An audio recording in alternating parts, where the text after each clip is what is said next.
Tako kot si rekel, 6 kanalov in to si je res fajn napisati nekam na steno, zato ker ko ti en ne gre, ti mogoče gre drugi ali pa tretji.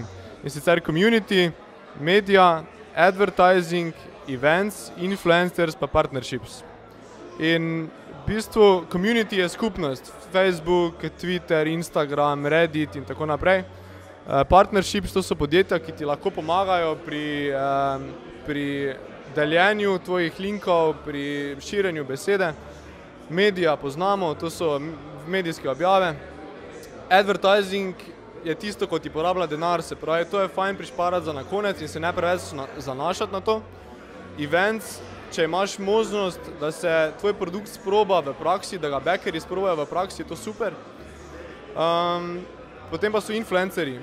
To pa je tudi lahko zelo močno orodje, ampak tudi pobere dosti časa in treba si dober plan narediti, koga boš kontaktiral.